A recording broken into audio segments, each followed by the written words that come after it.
Olá, meus queridos e amados irmãos e irmãs, que bom nós estarmos juntos aqui para podermos compartilhar mais uma vez essa bênção que é a palavra de Deus, que é o nosso amparo, o nosso porto seguro.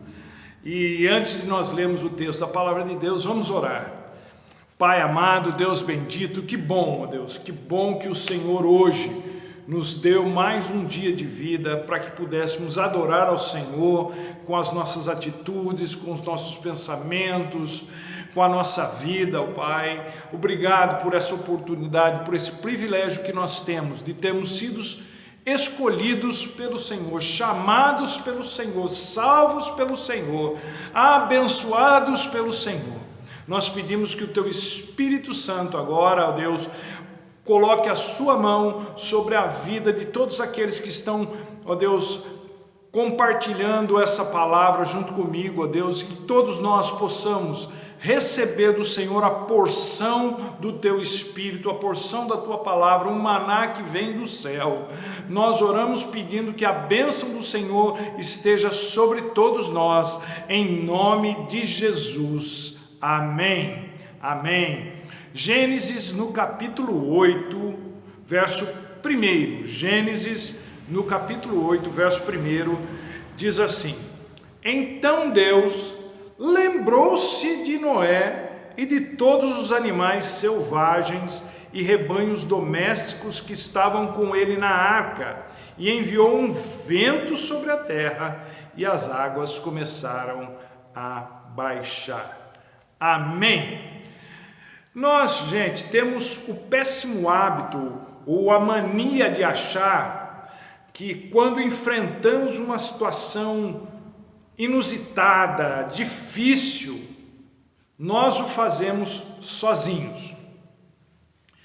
Nós temos esse péssimo hábito, essa péssima mania de achar que Deus tem os mesmos reflexos e reações que nós, seres humanos imperfeitos, temos. E nós somos os reis e rainhas do achismo. Todo mundo acha. Ninguém sabe nada, mas todo mundo acha. Mas deixe-me começar essa nossa reflexão logo dizendo para você, meu querido, minha querida, que nós nunca passamos por nada completamente sozinhos. Que Deus sempre esteve, sempre está e sempre estará conosco. Que Deus nunca vira as costas para nós, e tão importante quanto, Deus nunca se esquece de nós. E como é que eu sei que Deus não se esquece de nós? Simplesmente porque isso é impossível. Há algumas pessoas que têm o que a ciência chama de memória eidética ou memória fotográfica, que é aquela capacidade de se lembrar de praticamente quase tudo o que viram, o que presenciaram, o que leram, com riqueza de detalhes. Eu não sei se isso é uma bênção ou uma maldição, porque há coisas que a gente gostaria mesmo de esquecer, de poder inclusive apagar da memória, e se possível fosse até da nossa história, não é? Mas, enfim, a capacidade de Deus vai muito além disso. Ele sabe de tudo, ele se lembra de tudo, de todo mundo e de cada um de nós e de todos os tempos. Portanto, se você pensa que Deus se esqueceu de você, porque os teus planos e sonhos não estão dando certo, ou porque você se sente só, ou porque o mundo está do jeito que está e você é apenas mais um dentre os mais de 8 bilhões de habitantes do planeta, pode parar com isso agora. Deus não se esqueceu de você, porque isso é impossível para Ele. A Bíblia usa essa expressão, e Deus se lembrou de Noé, não porque havia se esquecido dele. Essa expressão é usada em algumas outras ocasiões para dizer que havia chegado o momento certo de Deus intervir na vida de uma pessoa ou num determinado momento da história. Jesus, por exemplo, veio na plenitude dos tempos, no momento certo. Foi assim com Noé, que aconteceu isso aí, Deus se lembrou de Noé. Foi assim com Ana, mãe de Samuel. Foi assim com Raquel, a esposa amada de Jacó, que era estéril. Todos nós estamos na agenda de Deus, no sentido de que há um tempo determinado para as coisas acontecerem nas nossas vidas. Eu não acredito que a vida é aleatória, que ela acontece assim por acontecer. Eu sei que há muitas coisas que, acontecendo ou não, pouco ou nada alteram a vida de alguém, mas por outro lado, há coisas que mudam por completo o cenário de vida, e eu creio que Deus tem tudo a ver com isso. Deus não se esqueceu de você. Ele vai intervir na sua vida, na sua história. É só uma questão de tempo. Mas não se preocupe, porque Deus nem tarda e nem falha. A sua vez vai chegar e vai ser um recomeço, uma retomada tão marcante e maravilhosa, que a dor e o sofrimento experimentados até ali vão ficar só na lembrança, e só vão ficar na lembrança para que você nunca se esqueça de que Deus é Deus da sua vida. E a gente tem essas coisas, não é? A gente tem aquela outra neurose de que a gente sofre com relação a Deus, que é a questão do desprezo de Deus, do castigo de Deus. A gente pensa assim: desobedeci a Deus e agora Ele está me castigando, Ele virou as costas para mim. Gente, Deus não faz birra, não. Ele não é vingativo para com o seu povo. Ele não é um Deus carente como a gente é. A gente faz as coisas que faz por carência, não é? Mas Deus não é carente. Ele, assim, no sentido de não saber lidar com rejeição, com traição, como se isso fosse possível fazer isso com Deus sem que Ele já não soubesse que a gente ia fazer. Deus criou o mundo mesmo sabendo o que ia acontecer. Jesus morreu por nós, mesmo sabendo que nós não seríamos capazes de responder ou corresponder à altura do seu sacrifício. Deus sabe, ninguém pega Deus de calças curtas. Se Deus fosse vingativo, Ele já não existiria mais nada nesse mundo. Repito o que venho sempre dizendo para vocês: Deus não quer destruir nada nem ninguém. Ele quer o que sempre quis: um mundo justo e abençoado, com pessoas justas e abençoadas, lavadas e remidas pelo sangue de Jesus. E o que passa disso é de procedência maligna. Portanto,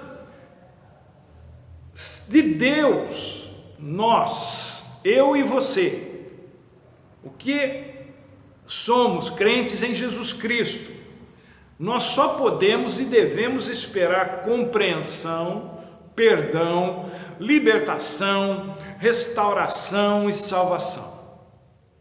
Até na exortação e no sofrimento, Deus é bom para com o seu povo. Há tempo para tudo na vida, diz o Eclesiastes, inclusive para o agir de Deus e os seus desdobramentos. Hoje, a vida pode estar escura, como foi escura a sexta-feira da paixão, em que Jesus foi crucificado. Mas como bem diz o título do livro do Tony Campolo, é sexta-feira, mas o domingo vem aí. O dia da vitória vai chegar, gente. Há esperança para aqueles que creem. A sexta-feira pode ser o dia mais escuro, mais difícil, mais aterrorizante que uma pessoa enfrenta. Depois há um sábado que parece que não passa nunca. Mas há também um domingo que vem para desbancar a sexta e o sábado, que vem para desbancar o sofrimento mais terrível e a espera tão demorada e desgastante. Deus tem bênção para nós. E voltando a Noé, o que é que ele teve que enfrentar antes de Deus se lembrar dele, como diz o texto aqui, e que tem tudo a ver conosco e o que nós estamos enfrentando hoje? Primeira coisa, Noé teve que enfrentar não só o isolamento social, como também o confinamento. Veja que coisa interessante. Ali na arca, ele estava só com a família dele, cercado por animais, sem poder sair, nem sequer olhar para fora, até porque não tinha nada o que ver a não ser água caindo para tudo quanto é lado, sem poder respirar um ar fresco, um ar puro. Você que reclama que só pode abrir janela e faz assim, eu não sei como é que foi lá com Noé, mas possivelmente ele não conseguia fazer isso. Isso é de enlouquecer qualquer um. Saber, inclusive, que ao sair da arca, todas as pessoas que ele conhecera não existiam mais. Também é de enlouquecer qualquer um. Ter que recomeçar a vida do zero é de enlouquecer qualquer um. Eu não sei o que se passou na mente de Noé e da sua família, mas a gente sabe o que isso significa. É lógico que de uma outra forma, mas a gente sabe o que essas coisas significam para nós hoje e como só de pensar nelas a gente já se sente mal. Pessoas que a gente conheceu e que morreram, até aí sem problema nenhum, porque a gente morre todo dia, mas algumas delas que eram preciosas para nós morreram e a gente não pôde nem ir visitar quando estava doente, não pôde nem ir dar um fechamento no enterro.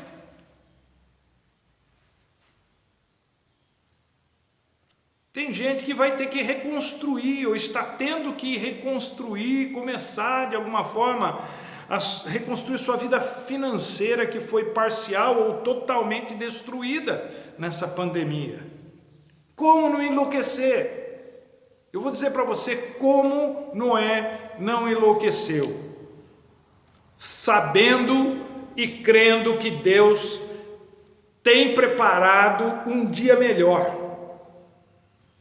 No nosso caso, sabendo e crendo que Deus tem preparado um domingo para nós, depois dessa sexta-feira monstruosa e de um sábado interminável.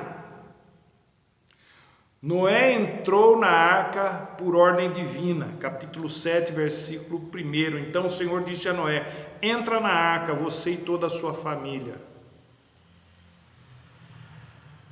E saiu da arca por ordem divina, capítulo 8, versos 15 e 16. Então disse Deus a Noé: saia da arca, você e a sua mulher, seus filhos e as mulheres deles.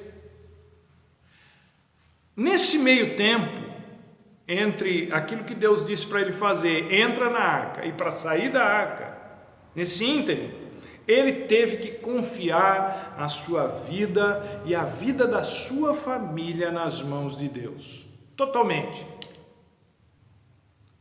E todos saíram ilesos da arca. A segunda coisa com que Noé teve que lidar, Noé teve que lidar com a imprevisibilidade do futuro. Desde que ele começara a construção da arca, nada era muito claro para Noé. Assim como para nós também não é. Duvido que Noé estivesse preparado para tudo aquilo que veio a acontecer a partir da construção da arca. Desde ser chamado de louco até ver com os seus próprios olhos a devastação que o dilúvio causou. Ele tinha uma vida antes que não voltaria a ter mais. E teve outra vida completamente diferente depois. Até o fim do ano passado, a gente conseguia planejar diversas coisas, sem muita preocupação se elas iam dar certo ou não. Porque ninguém fazia ideia do que estava para acontecer e onde isso tudo ia nos levar. E o pior é que a gente ainda não tem ideia de onde isso vai dar. Ainda estamos dentro da arca, tendo que conviver com isolamento social, alguns de nós tendo que viver no confinamento, mas todos tendo que lidar com a imprevisibilidade do dia de amanhã. O que podemos esperar do futuro ou para o futuro? O mesmo que Noé. Que Deus tem um futuro para nós, qualquer que seja ele em termos desse mundo. Que Deus tem um recomeço para nós. A vida já foi bem mais previsível. Hoje não é mais, pelo menos por enquanto não. O que mudou em termos de fé? Nada, absolutamente nada. Para quem sempre confiou sua vida a Deus, nada mudou. Ele continua sendo o nosso pastor, a nossa torre forte, o socorro bem presente na hora da angústia, o nosso libertador, a água da vida, o pão que desceu do céu. Ele permanece o mesmo para quem crê.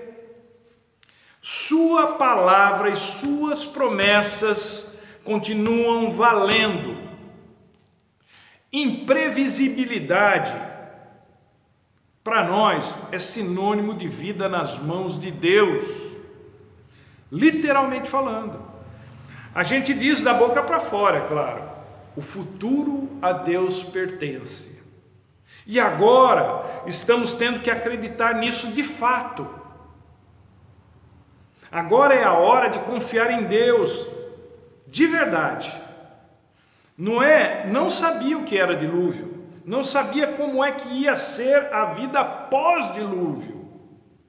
Tudo o que lhe restava fazer era esperar em Deus. Gente, não tem muito o que fazer agora a não ser esperar em Deus. Então é melhor fazer isso com fé. Quando não se tem nada a fazer a não ser depender de Deus, a melhor coisa é esperar com fé. Com o que mais Noé teve que lidar? Terceira coisa e última. Noé teve que lidar com as mudanças que o dilúvio acarretou na vida dele. Tudo mudou.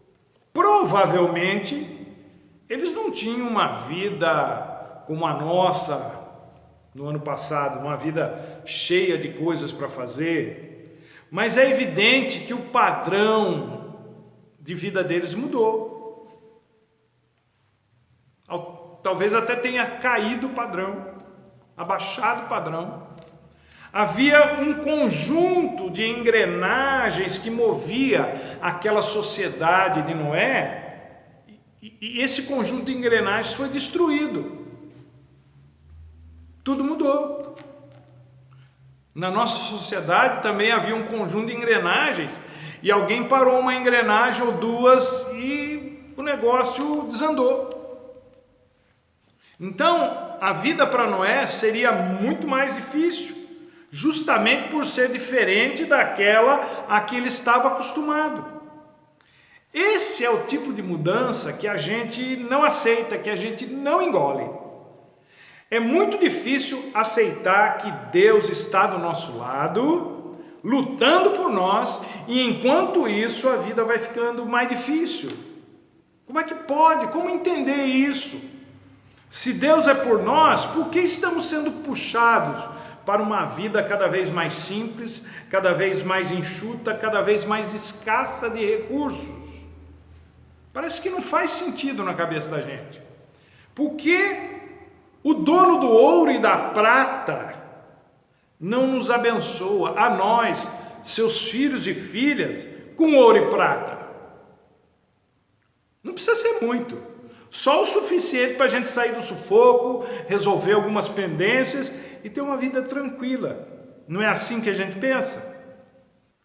Porque o Jeová Rafá não impede que o Covid-19 atinja o seu povo, já que ele agiu assim com as pragas do Egito, que o povo de Israel não foi pego por elas.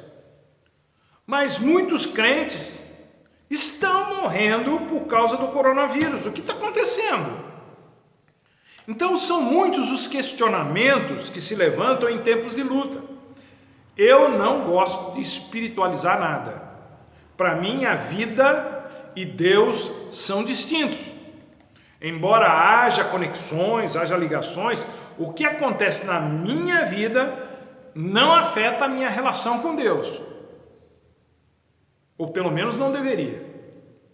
Creio que foi assim com Noé também. Não acredito que ele tenha entendido ou até mesmo tenha gostado de ver todas aquelas pessoas e animais sendo engolidos pelas águas, ver a sua vida virar de ponta cabeça, ter que construir uma vida a partir do nada, mas isso não afetou a sua relação com Deus. Noé entendia o seu lugar com relação ao universo, com relação a Deus. Deus é criador, ele criatura.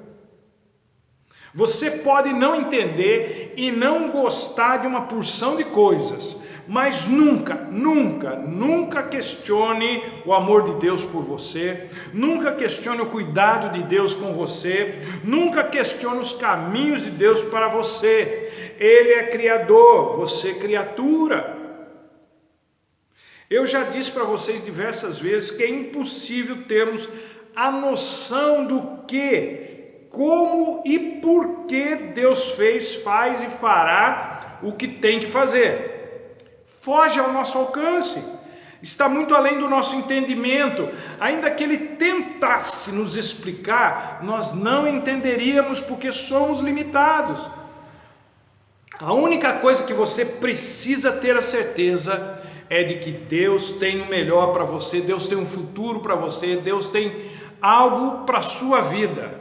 Ainda que mudanças aconteçam e você não as entenda ou não se agrade delas, tenha a certeza de que Ele vai fazer, se necessário, aparecer rios no deserto, vai fazer maná, o suprimento cair do céu, se necessário. Você só tem que confiar nele. É disso que se trata a fé.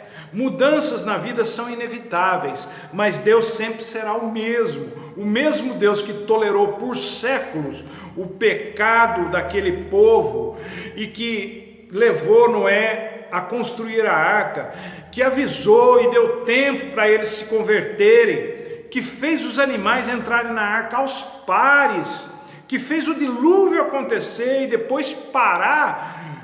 Foi o Deus que disse para Noé sair da arca e o sustentou até o final da sua vida. As mudanças aconteceram, mas Deus continuou sendo Deus e cuidando da sua criação, cuidando de Noé, da sua família. Então, a gente enfrenta o isolamento social ou o confinamento confiando em Deus.